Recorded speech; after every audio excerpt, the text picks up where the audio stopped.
Hola, buenas tardes a todos, bienvenidos al primer programa de Convencidos, el programa debut. Acá vamos a estar, como hoy, todos los lunes a las 18 horas por www.hora60.com. Todos los lunes vamos a tener a un invitado en nuestro estudio, ya vamos a contarles a quién tenemos hoy, y vamos a estar debatiendo sobre los temas más candentes de nuestra sociedad. Para eso vamos a buscar siempre protagonistas que a veces van a coincidir con nuestra forma de pensar, otras veces no, y van a tratar de convencernos de su forma de ver las cosas y nosotros diremos lo nuestro. En nuestro programa, en Convencidos, tenemos la idea de que la objetividad no existe. Siempre tomamos partido por algo, lo que podemos hacer es mostrar eso o no, o tratar de mantenernos más equidistantes con las posturas o no, pero uno siempre de una forma frontal o más sutil, más escondida también, está tomando postura. Acá nosotros tomamos postura ante cada tema, te lo decimos de frente a vos. También te estamos contando que la gente va a venir acá, va a debatir, va a haber discusiones porque somos apasionados, porque nos gusta esto, pero la idea es que siempre podamos mantenernos en la pelea del ámbito de las ideas y no de las personas. Yo puedo decirte a vos que tu idea es mala, pero no con eso te estoy diciendo que vos sos mala persona, o puedes decir que mi idea es peligrosa y no quiere decir eso que yo sea un tipo peligroso. ¿Se entiende? Porque si no terminamos todos peleados y es lo que no tiene que pasar más, nos parece a nosotros, en la Argentina festejando que volvió el debate hace unos años, volvió el debate político a las mayorías, ¿sí? Tenemos que contar también que tenemos unas señales de tránsito que se van a ver en este rinconcito que van a estar explicando lo que te decíamos recién de la postura que tenemos en Convencidos. Por ejemplo, con la señal de mano única va a ser justamente cuando nosotros estamos siguiendo nuestra postura. Nos vamos a mantener siempre con nuestras preguntas y nuestras opiniones siguiendo lo que nosotros pensamos. En otros temas, quizás vamos a usar la señal de doble mano, ¿sí? Porque a veces no estamos tan convencidos, la de doble mano decíamos, no estamos a veces tan convencidos de lo que decimos o en realidad tenemos argumentos convincentes a favor y en contra de un tema, entonces el entrevistado nos va a tratar de convencer justamente. Y ahora sí, muchas veces vamos a estar a contramano de lo que pensamos. ¿En qué sentido? Si coincidimos justamente con quién vino, para que no sea aburrido y no sea más de lo mismo que se ve en la televisión, que es gente convenciendo a los convencidos. Macristas hablándole a los macristas, kirchneristas hablándole a kirchneristas, y así no crece el debate desde nuestra humilde opinión. Hoy, puntualmente, vamos a estar hablando del 24 de marzo, ¿sí? Falta muy poquito para que se rememore esa fecha en nuestro país, que como sabrán es la fecha donde comenzó en 1976 la última dictadura militar para nosotros y para las mayorías, una fecha realmente muy triste para la historia nacional porque comenzó lo que las Fuerzas Armadas denominaron el periodo de reorganización nacional, proceso de reorganización nacional con el terrorismo de Estado, los desaparecidos y todo lo que vamos a estar desarrollando hoy. Acá con nosotros está Segundo Carafi. Te saludo, Segundo, ¿cómo estás? Muchas gracias por venir al debut. Gracias por la invitación, muchas gracias.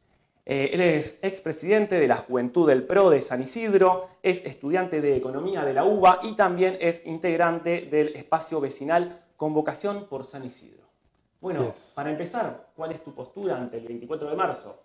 Mi postura sobre el 24 de marzo me parece que es una fecha en la cual todos los argentinos tenemos que recordar y conmemorar, no sé si es la palabra en este caso, sí recordar, la guerra en la cual vivimos todos los argentinos, que arrancó bastante antes que ese 24 de marzo de 1976, durante la década del 60, el 70 ya más fuerte, y culmina con la llegada de la democracia en 1983. Creo que es una fecha en la cual todos los argentinos tenemos que recordar lo que no queremos vivir más, ese nunca más, tanto al terrorismo de Estado, así como también al terrorismo, así como también a los golpes militares, no solo a ese último, sino a todos los golpes que hubo durante todo el siglo XX en nuestro país.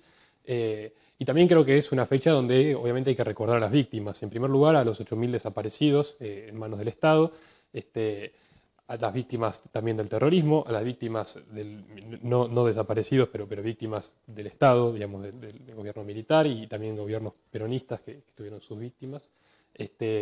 Así que mi opinión es eso, me parece que es una fecha importantísima en los argentinos, central digamos, en la vida de los argentinos, porque sabemos que fue la última dictadura militar antes de este periodo largo y esperemos para siempre de democracia. Entonces, más allá de que después también se recuerda, digamos, que en cada aniversario del 83, la vuelta a la democracia, creo que también es una fecha que, como decía antes, más allá de recordar a las víctimas, nos tiene que hacer a recordar lo que no queremos volver a vivir.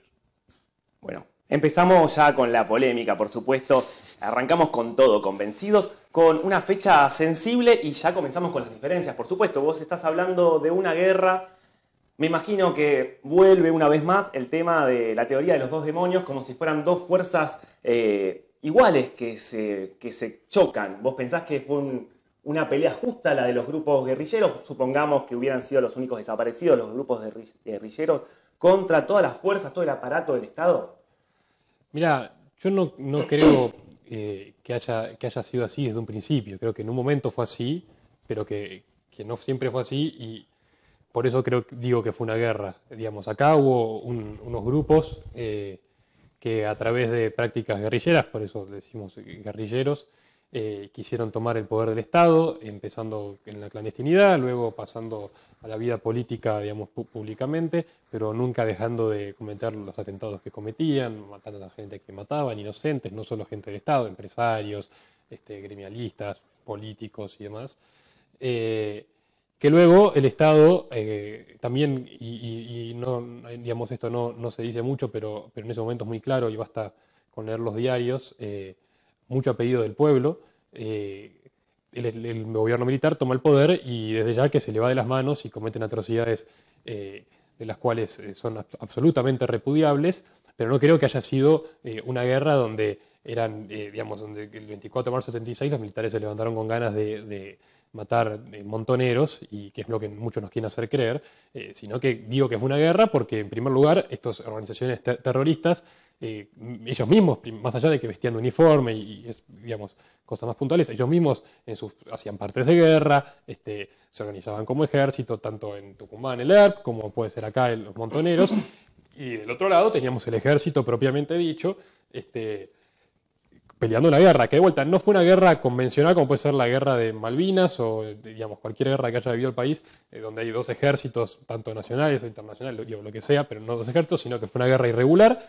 ¿Por qué? Porque, bueno, surge de una guerra de guerrillas, y ahí está donde creo que nace el problema, donde después el gobierno militar no sabe manejar eso y se le va de las manos, que al tener que pelear una guerra de guerrillas, y no una guerra convencional, digamos, el gobierno militar también peleaba, digamos, infiltrados, terminan desapareciendo gente y, como te digo, atrocidades que son absolutamente repudiables.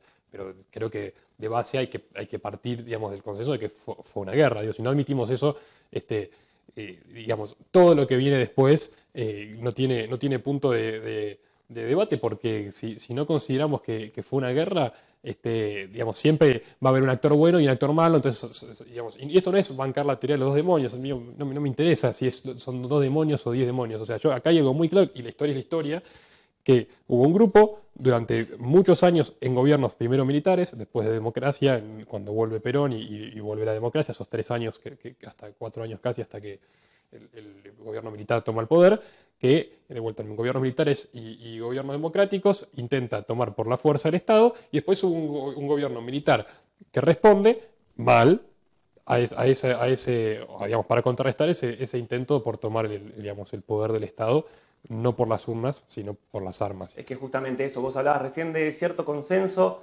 de cierto pedido a nivel popular. ¿Por qué los militares entonces no fueron por la vía democrática y por qué hicieron un golpe de Estado entonces? Bueno, eso habría que preguntárselo a ellos, no es una respuesta que te puedo dar yo. Y entonces, ¿por qué decís que había consenso? ¿Por qué supuestamente la gente como estaba pidiendo esto? Pero son dos cosas distintas. Una cosa es que haya consenso en la gente, en que pedían, hasta el mismo Balbín dice, yo no puedo hacerme cargo y poner la cara, pero terminen con esto ya, le dice a Videla y a Macera, digo, hasta los mismos digamos, súper democráticos de la Unión Cívica Radical estaban a favor, y la gente... ¿Por qué no ganaban las elecciones entonces si había un gobierno que era tan malo pero y de ellos hecho no se presentaban a elecciones y le terminan pidiendo a los militares, según lo que me estás comentando vos, ¿por qué terminan yendo los mismos democráticos, personas que fueron votadas con más o menos votos, pidiéndole a los militares que intervengan? Bueno, probablemente le venían pidiendo a los militares que intervengan porque ya venían interviniendo. O sea, te digo lo que pienso, que pensaba la gente en ese momento.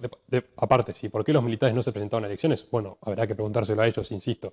Quizás porque no tenían tanto apoyo como estás diciendo. Bueno, puede ser, puede ser. Entonces es una cuestión impopular, es una minoría que está tomando el poder apoyado por otra minoría que es la más poderosa del país. No sé si es estrictamente una minoría, porque en ese momento, de vuelta, se puede ver en los diarios, y no te digo en los titulares de los diarios, que digo, ya sabemos cómo funciona, digo, en las notas de opinión y demás, que te invito a buscarlas, la gente apoyaba el golpe, pedía el golpe, la clase política pedía el golpe. Pasa que también, como digo, y el caso de Balvin, se lavaron las manos de alguna forma, porque es como decir, le tiraron el muerto al gobierno militar, que de vuelta después obviamente no lo supo manejar y cometió todas las atrocidades que ya conocemos.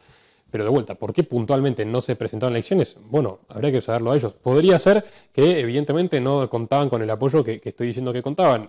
Es realmente incomprobable. Justamente después cuando volvió la democracia, algunos militares intentaron hacer su carrera democrática y realmente fue espantoso los resultados que tuvieron, no los votó prácticamente nadie. Realmente no nos vamos a poner de acuerdo con el tema de la guerra porque justamente me parece y nos parece desde la línea editorial de nuestro programa, y le agradecemos a las autoridades de este medio de Hora 60 que nos permiten total libertad para debatir acá sin ningún condicionamiento. Eso es algo único que muchas veces en los grandes medios que tienen muchísimo más dinero para hacer de todo, no te lo permiten, te ponen una mordaza y no te dejan tocar ciertos temas. Acá sí.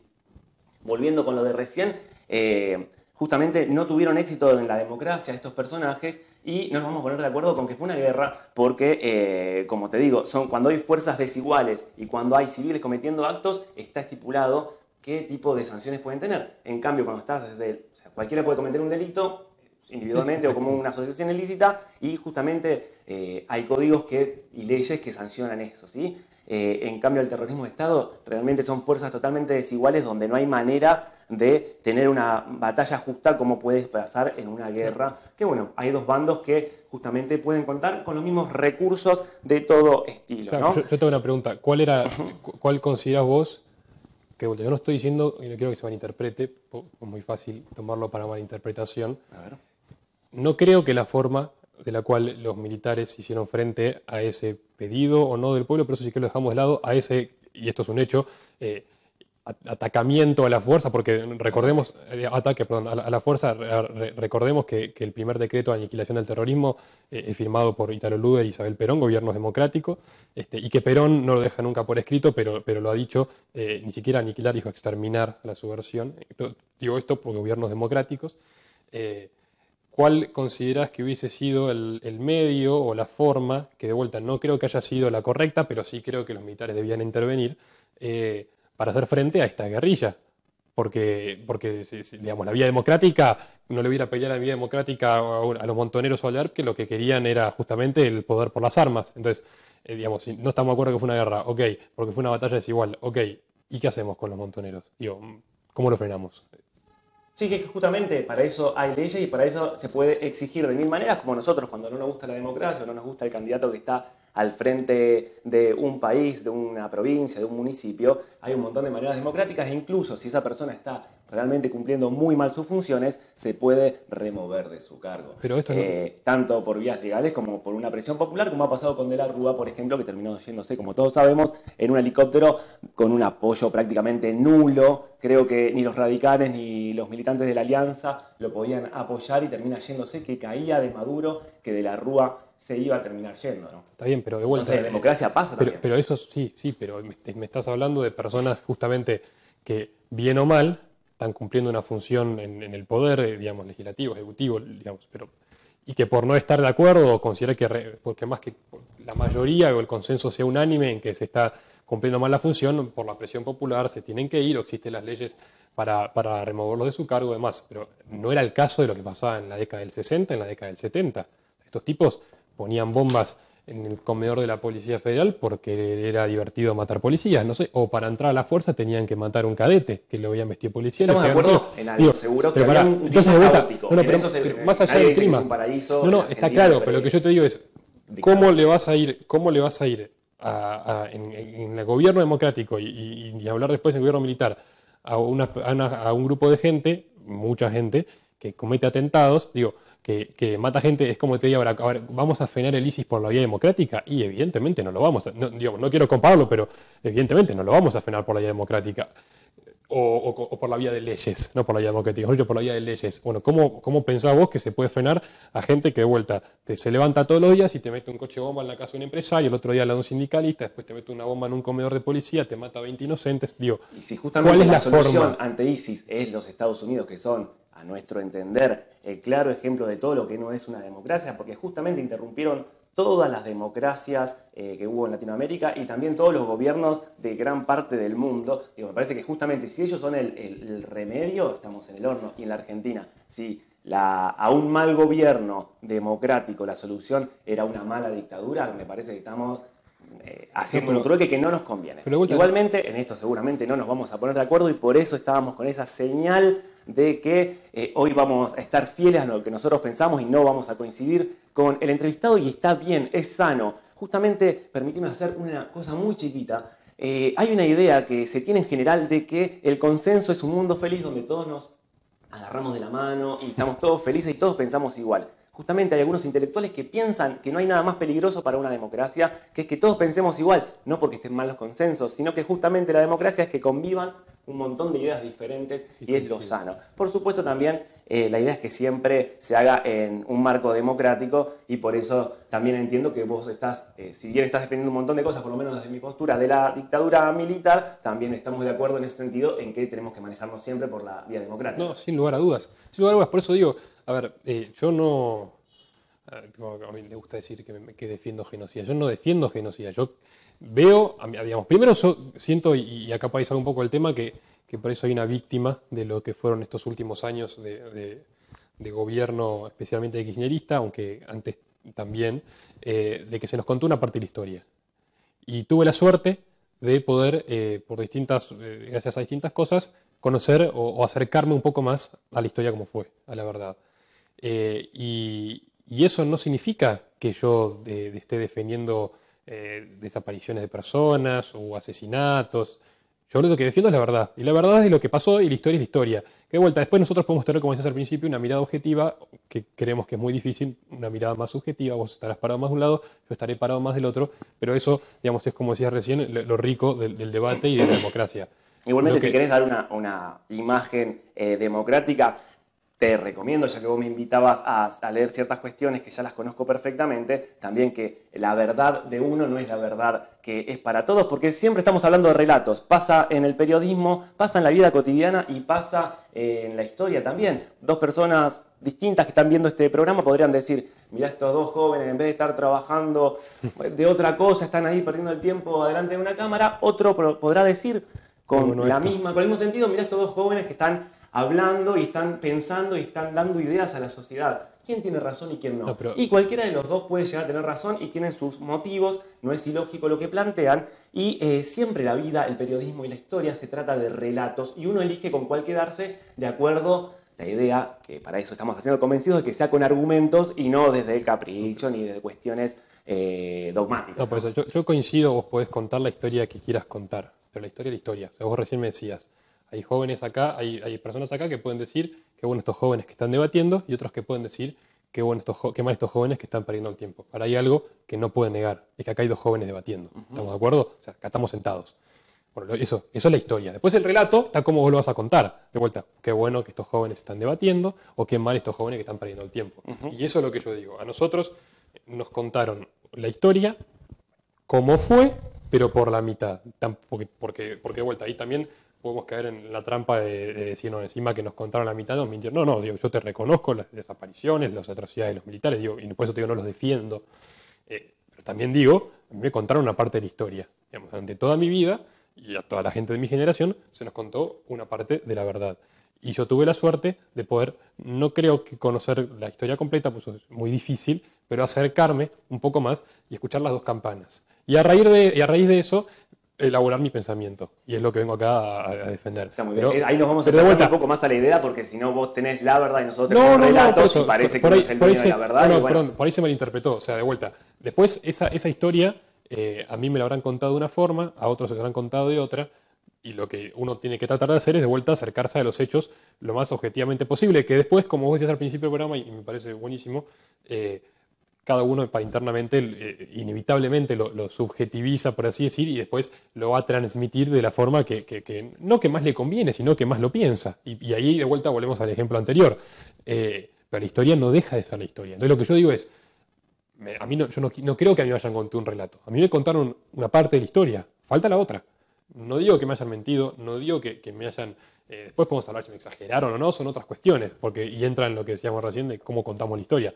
A mí me contaron una parte de la historia, falta la otra. Y es lo que, por suerte, pude, digamos, adentrarme y por eso después, a raíz de tener las dos campanas, la mayor información posible de ambas campanas, bueno, elaboré un pensamiento. Obviamente, subjetivo, pero basado en los hechos lo más objetivamente posibles. bueno, hasta ahora esperemos que lo estén disfrutando. Nosotros vamos a ir a una pausa, vamos a escuchar un poco de música, vamos a organizarnos ya para el segundo bloque y volvemos. Muy bien, segundo bloque de Convencidos. Hoy estamos hablando del 24 de marzo con Segundo Carafi. Y bueno, quedaron muchos temas seguro en las casas, están discutiendo con esto. Algunos también quizás pensarán, ¿por qué reavivar estas discusiones que ya están saldadas en cuanto al 24 de marzo? Nos parece importante que se pueda hablar porque todavía hay gran parte de la sociedad que cree esto y más en un lugar como San Isidro donde se hace fuerte esta productora, justamente este canal Hora 60. Tenemos otro tema que está también muy en boga últimamente. Informó Telam el día 7 de marzo, hace muy poquitos días, que hay una lista que confeccionó el Estado de 1.111 presos que estarían en condiciones de cumplir condena domiciliaria y para nosotros no existen jamás las casualidades, jamás, no hay inocencia en la política, es una de las bases de cualquier militante. 96 de estas 1.111 personas, o sea casi un 10%, son personas que están... que son culpables, que se encontraron culpables de delitos de lesa humanidad. ¿Sí? Recordemos que delitos de lesa humanidad como robo de bebés, violación, secuestros, manejar centros clandestinos de tortura, digo, cosas muy, muy fuertes, ¿no? ¿Cuál es tu opinión con respecto a esto de las domiciliarias? Y en particular también el caso más resonante fue las idas y venidas de Echecolás, de la cárcel común, donde nosotros defendemos que tienen que estar ellos, al domicilio, otra vez a la cárcel común, ¿no? Mi opinión es lo que dice la ley. Hay una ley que indica que cuando un preso establece varias cosas, entre ellas mayor de 70 años, otras enfermo y bueno, embarazadas y digamos, varias cosas más que dice la ley, el juez puede aplicarle prisión domiciliaria. Volvemos a la interpretación y al relato de cada uno. Las leyes son interpretadas, siempre hay una biblioteca a favor y en contra de cualquier cuestión, no hay objetividad tampoco en las leyes. Esta ley dice que no es obligatorio pues que los jueces aprueben la domiciliaria, queda en las manos del juez, sí, el juez aunque se den el caso de la edad en este caso, pero según lo que se revisó y los jueces decidieron, la salud de Echecolás no es grave, no tiene el nivel de gravedad como para que tenga que estar sí o sí en su hogar, y además está comprobado que está a 5 minutos de un hospital en donde está ahora preso y a 15 minutos de uno de alta complejidad, y es mucho más el tiempo que tarda desde su casa. Así que si es por salvarle la vida a este hombre, le conviene mucho más estar en prisión, aunque no quiera estar. La ley, por eso digo, la ley justamente dice que queda decisión del juez. Si el juez decide que debe tener prisión domiciliaria, así como también el juez puede decidir que debe estar en prisión preventiva y queda, digamos, interpretación del juez, creo que si los jueces de esta lista que saca el gobierno, entre las cuales se encuentran condenados por delitos de lesa humanidad, si el juez decide que le corresponde domiciliaria, el juez está en todo su derecho a hacerlo según la ley. En el caso de Checolás puntualmente, sí, puede estar más cerca de un hospital en el penal que en su casa. No vamos a entrar en discusión, sabemos que no es lo mismo vivir en tu casa que en el penal, alguna persona anciana, digamos, enferma, porque puede que no represente ningún peligro terminal para la vida, pero no deja de ser una persona anciana, que recibe tratamiento y demás. Hay un caso muy puntual con eso, que un ex represor fue beneficiado, porque esa es la palabra, beneficiado con la prisión domiciliaria, estaba en su casa con la pileta vacía, cortando un limonero, se murió cayéndose a la pileta vacía, cosa que no le hubiera pasado en la prisión, paradójicamente. Pero es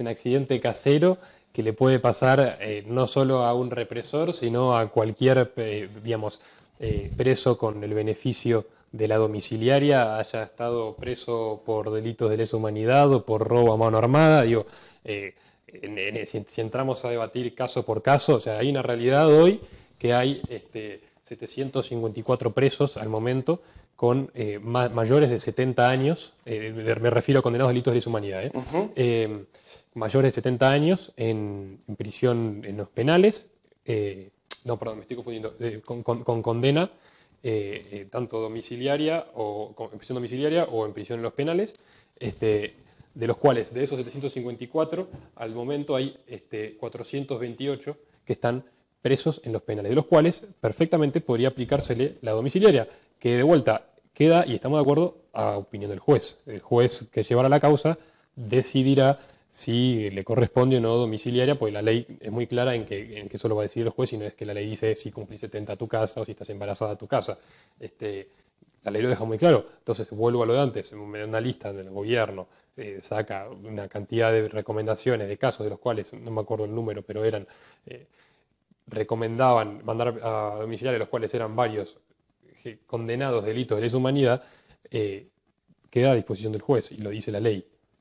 Entonces yo de vuelta estoy de acuerdo con lo que dice la ley. La ley dice que el juez puede decidir si van o no domiciliaria en un montón de cosas, entre ellas 70 años. Obviamente la mayor cantidad de condenados delitos de lesa humanidad están presos son mayores de 70 años, por, digamos, el tiempo en el cual pasaron los hechos. Infobae informó el año pasado, a fin de año, Andrés Klipan en particular, que la mayoría de los militares imputados por estos crímenes aberrantes no están en prisión. Había un poco más de 1000, de los cuales había casi 450 que están en dependencias del Servicio Penitenciario Federal y más de 500 que estaban cumpliendo domiciliaria. Así que están muy por sobre la media de la cantidad de personas que cometen un delito, pueden estar en su domicilio. En cambio, los militares que han cometido delitos terribles están gozando más de la mitad este favor o esta gracia que le entregan los jueces, y en muchos casos muy cuestionadas las razones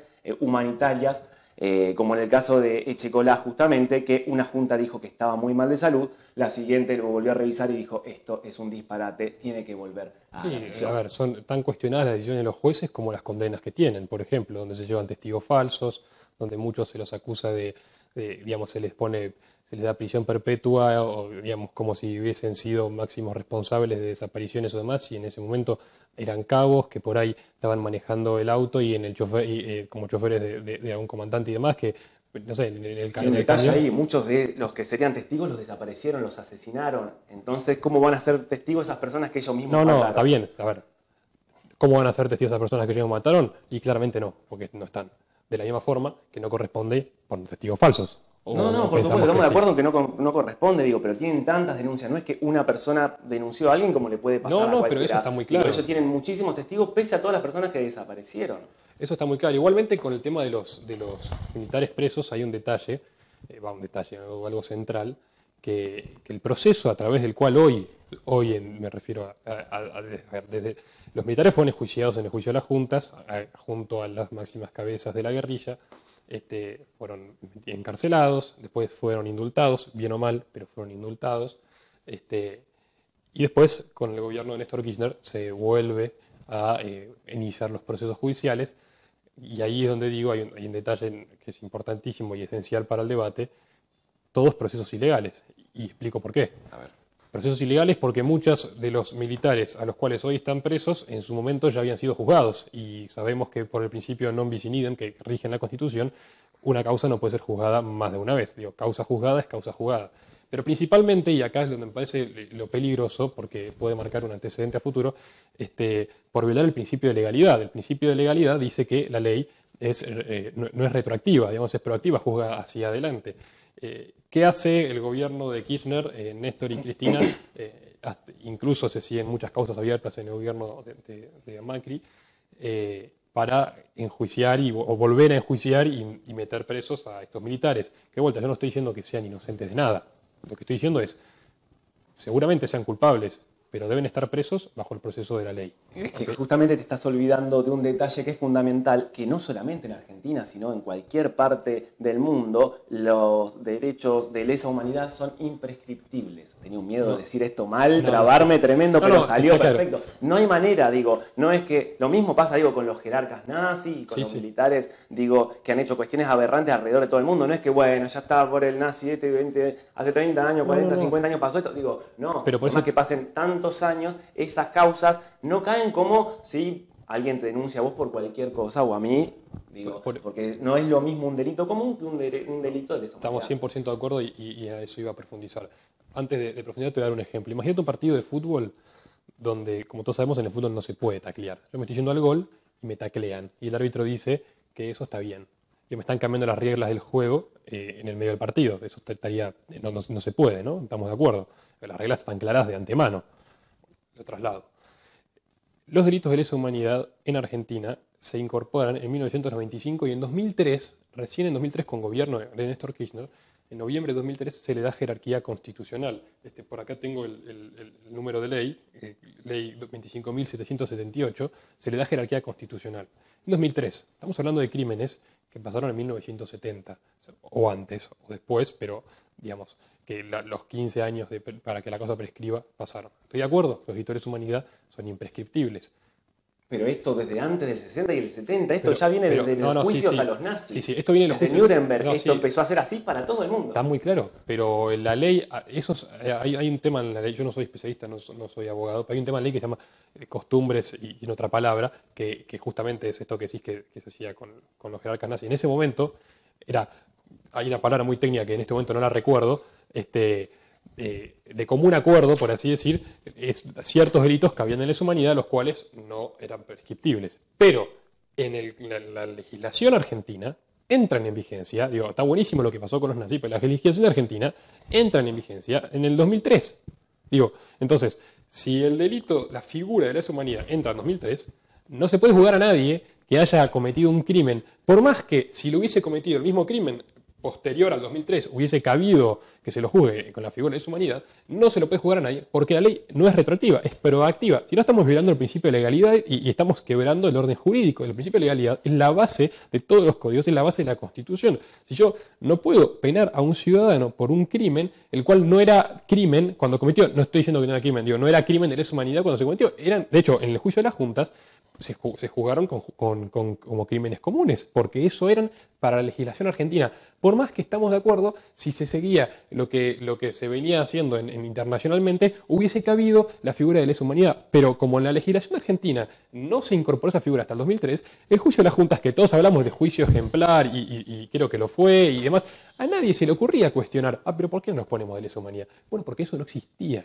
Existe acá a partir del 2003 y existe por el principio de legalidad hacia adelante. En algo nos vamos a poner de acuerdo en media hora, que es no somos abogados nosotros, nos vamos a empezar con tecnicismos. Obviamente vos sos economista, futuro economista, yo licenciado en periodismo, entre otras cosas, así que la letra chica, pero justamente ya lo que sé es que había amplio consenso en todo el mundo, desde el nazismo en adelante, para que los crímenes de lesa humanidad, como en este caso son los de exterminio y demás, no es que no sabía que estaba exterminando a alguien, que esto era tan terrible, pensé que era un crimen normal, como si yo te digo, voy al banco, asalto y nada más que es un delito que puede hacer uno, que está muy mal, pero que lo puede hacer uno. Te voy a cambiar un poquito acá el ángulo ahora. Estábamos hablando justamente de las leyes del perdón con Alfonsín y también con Menem. Justamente con Menem se fue el servicio militar obligatorio, ¿sí? Con el caso Carrasco.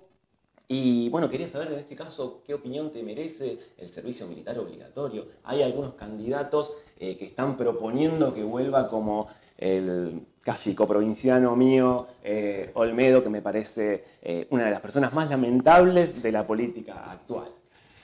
La verdad, no, nunca me lo puse a pensar en profundidad.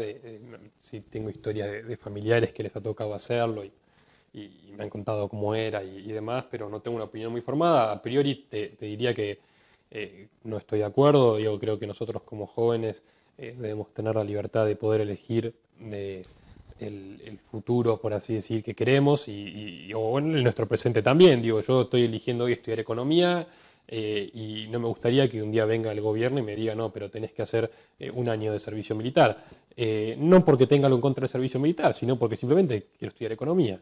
Y no quiere decir que tampoco el servicio militar obligatorio te denegue la posibilidad, pero yo quiero estudiar economía ahora, digamos, no en un año. Entonces, a priori te diría que estoy en contra. La realidad es que no tengo una opinión muy formada. Tampoco sé muy bien cómo funcionaba, digamos, si era para todos o no. La verdad es que no estoy muy en tema. Muy bien. No sé si coincide el tiempo con la época en que vos estabas siendo el referente de la juventud del PRO de este municipio, de San Isidro, pero se armó muchísimo revuelo. Pasan tan rápido a veces las noticias que parece que fue hace un montón, pero el 2x1 que querían aplicar algunos miembros de la Corte Suprema de Justicia, justamente con los condenados por lesa humanidad, por la cual era la puerta de salida para muchos para decirle, te quedaban un montón de años preso, pero ahora ya te podés ir porque ya se cumplió. Vos estabas dentro del partido cuando Mauricio Macri nombra por decreto a estos dos jueces y empieza todo el tema del 2x1, que después fueron ratificados sí por el Senado como corresponde, ¿no? Sí, estaba en el partido. Con el 2x1 pasa algo también digamos, muy importante a nombrar. A ver, ¿qué es el 2x1? Existe la prisión preventiva. La prisión preventiva puede ser de 2 años con un lapso de 3, máximo en caso de que el juez lo considere y justifique debidamente 3 años de máximo. De ahí en adelante, por ley, y esta ley no es interpretable, es ley, o sea, de 2 años, máximo 3, por ley, cada uno debería cumplir la detención domiciliaria hasta cuándo se lo condene, porque, a ver, digamos, entendamos que el que está en prisión preventiva aún no tiene una condena firme.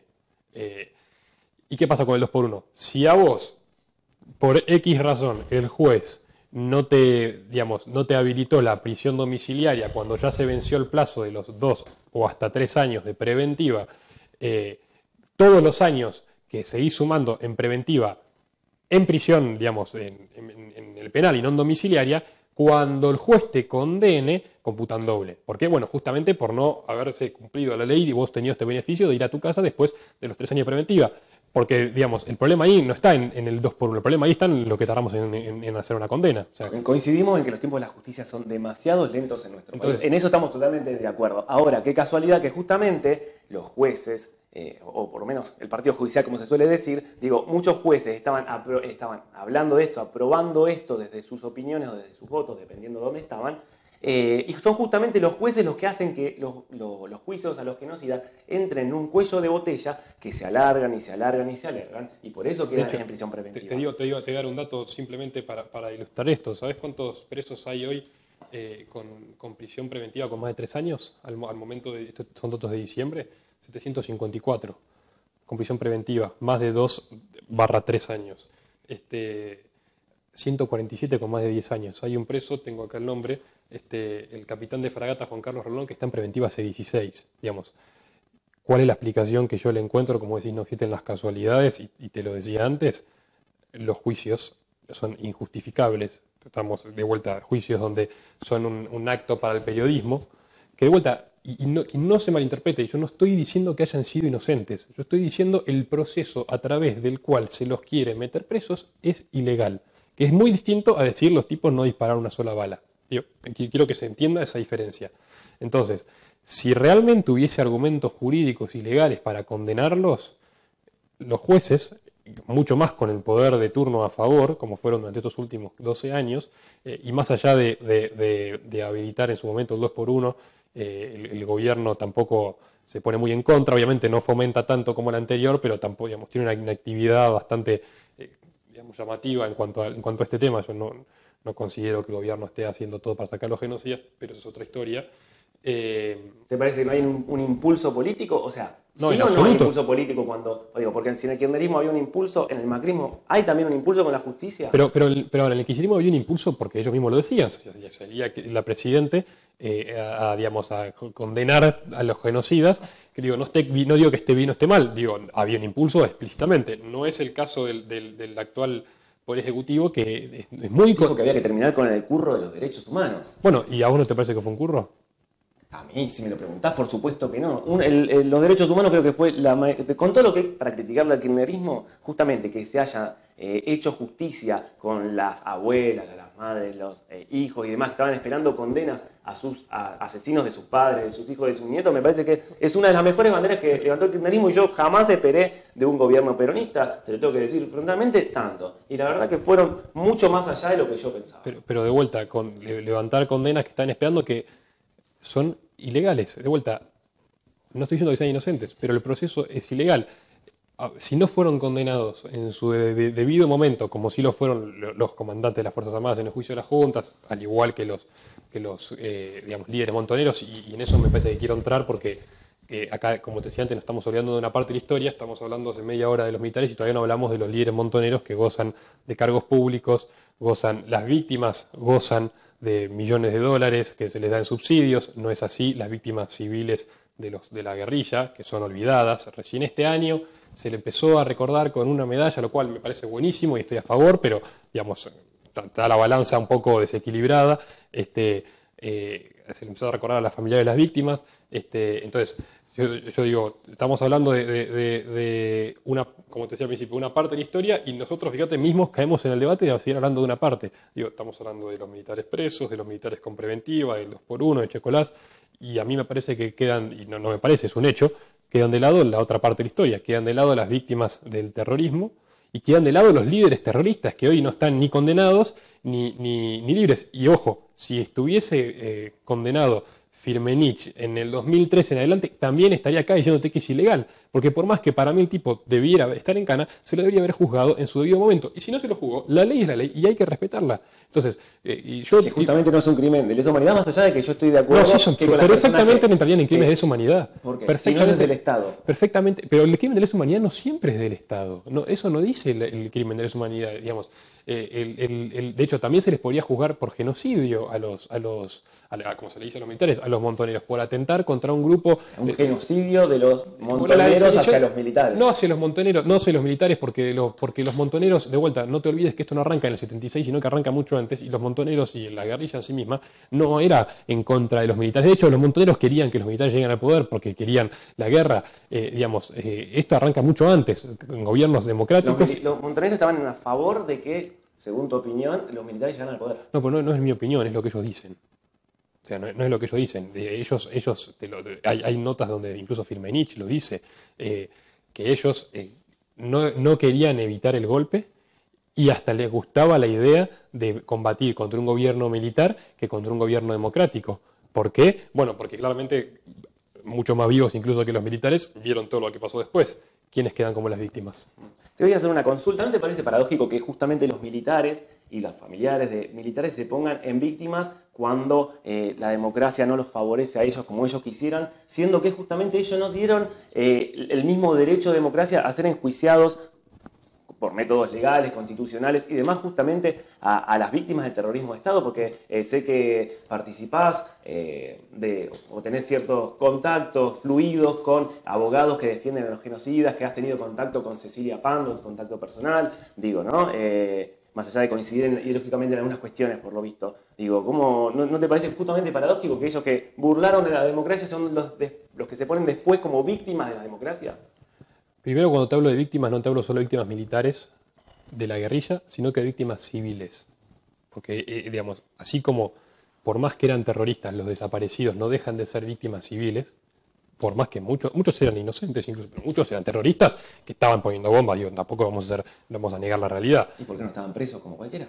Bueno, pero de vuelta, de la misma forma que ellos eran, a pesar de terroristas civiles, había un montón de gente víctima civiles de los montoneros, del ERP y de todas las organizaciones terroristas, no víctimas militares, porque de vuelta, no víctimas militares podemos entrar en la historia de la guerra, pero las víctimas civiles nada tienen que ver con lo que haga el gobierno militar, digo, empresarios, sindicalistas, familiares de toda esa gente que porque la mató el terrorismo, no tienen justicia, no tienen reconocimiento. ¿Por qué su nombre no está en el Parque de la Memoria? Si son víctimas también, después podemos coincidir de la misma guerra o no, pero son víctimas de lo que pasó en esos años.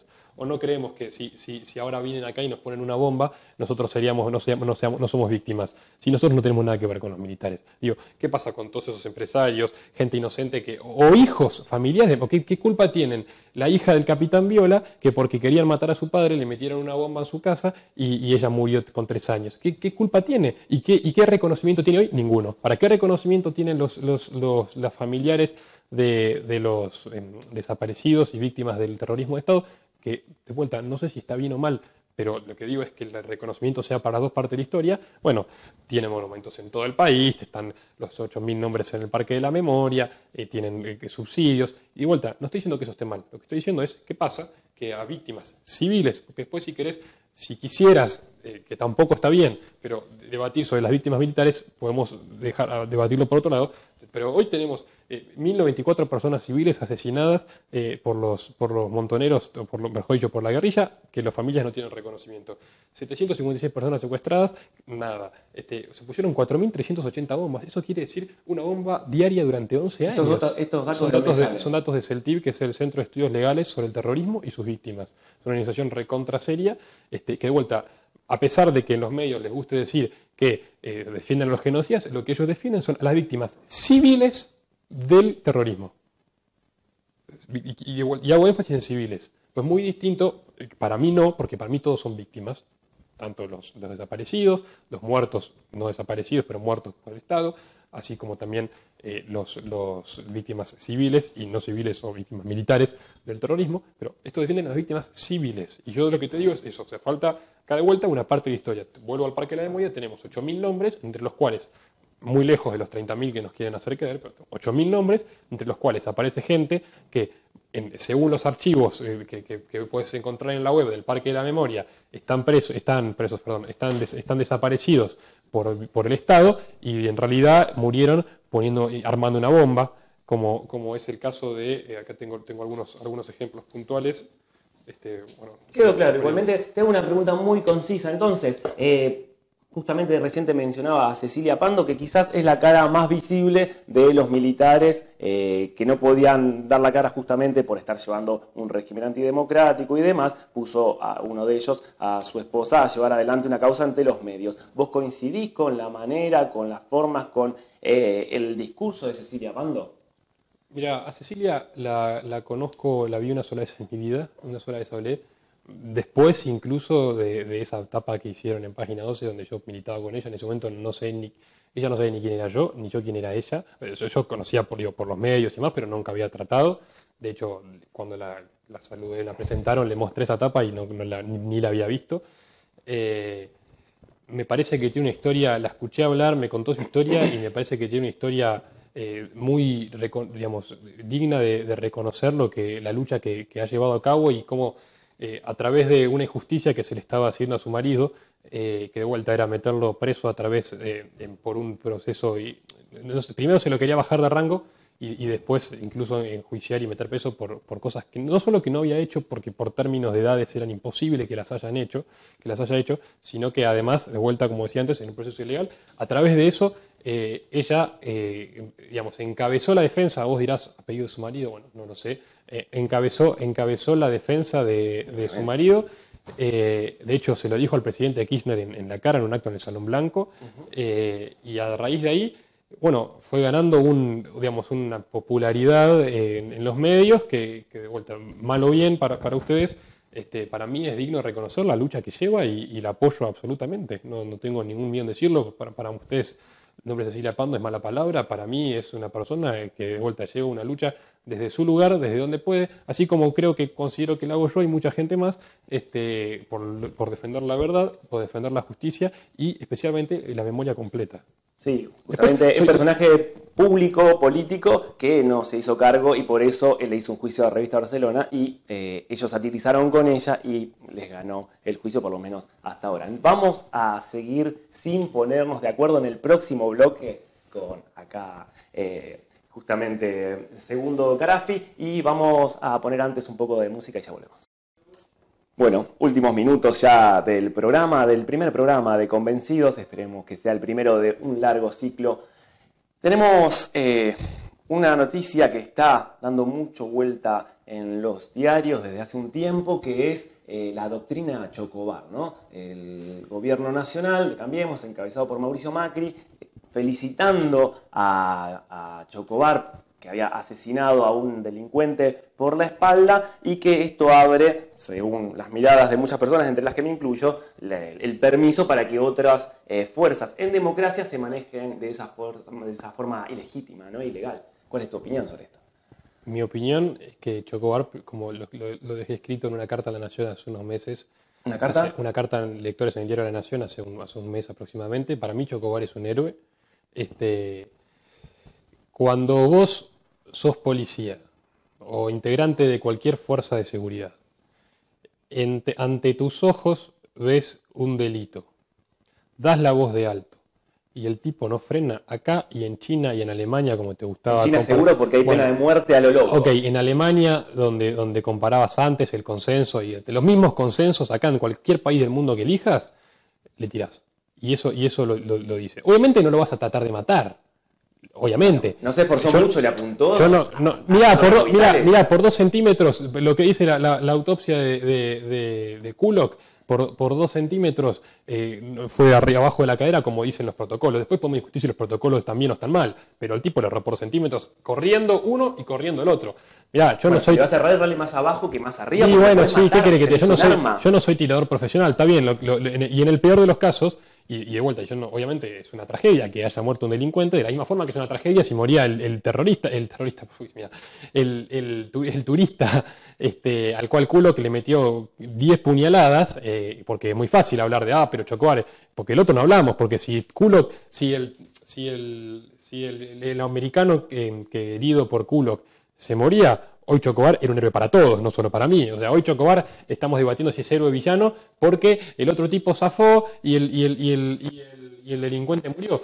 ¿Por qué no hablamos de todos los policías que mueren día a día? Que no tengo las estadísticas acá, pero hace poco Patricia Bullrich lo dijo, las estadísticas que manejan ellos, de la cantidad de policías que mueren por día en manos de la delincuencia. Porque eso no hablamos, es muy fácil hablar de un delincuente muerto. ¿Te parece bien que Patricia Bullrich salga casi como defensora, como abogada de las fuerzas supuestamente de seguridad o de inseguridad? Pero más vale que me parece bien, es como que yo no salga a defender a gente que tengo a cargo porque han cumplido su trabajo. Digo, si vos que sos digamos, ¿tiene que buscar la justicia o tiene que funcionar de forma corporativa diciendo es inocente? Ante la duda es inocente, desde ya no sé nada, pero ya es inocente, seguro que es inocente, en vez de decir, investiguemos. Esas no fueron las palabras de la ministra. Que no iba a tirar a ningún gendarme por la ventana. Siempre está mostrándole. Las Fuerzas Armadas no están. Desde que volvió a la democracia, yo creo que nunca estuvieron tan contentas como ahora. Sí, y desde ya, si se las viene casi discriminando desde que volvió la democracia. Pero es otra historia. No sé si discriminando, pero hicieron bastante como para que no se le tenga mucha confianza. Sí, de la misma forma que. Media docena de golpes militares. De la misma forma que el terrorismo hizo bastante como para que no se tenga mucha confianza, y estamos todos yendo al 24 de marzo a festejar la calle. Digo, estamos en la misma historia. En primer lugar, no se festeja, es un día que se conmemora, claramente. Bueno, ¿no? sí. 24 de marzo, excepto que uno realmente esté muy a favor de un genocidio. Habría que avisarle a todos los que salen a la calle a reivindicar a la guerrilla. Nadie reivindica a las guerrillas. Es el día de la memoria, la verdad y la justicia. La memoria parcial, es la memoria parcial, es la verdad que no quieren contar, porque como te digo, contan la mitad de la historia, y es la justicia que no existe, porque es la justicia para unos y mal aplicada. Y no me digas que no reivindican el terrorismo, pues los tenés que escuchar en los actos que hacen. De hecho, este año fue explícito. Se nos terminó el tiempo. Hoy hubo claramente dos posturas contrapuestas, espero que lo hayan disfrutado. Por supuesto, este programa se termina como siempre con un saludo. Muchas gracias por haber participado del primer Convencidos. Los esperamos el próximo lunes a las 18 por www.hora60.com. Muchas gracias por estar ahí.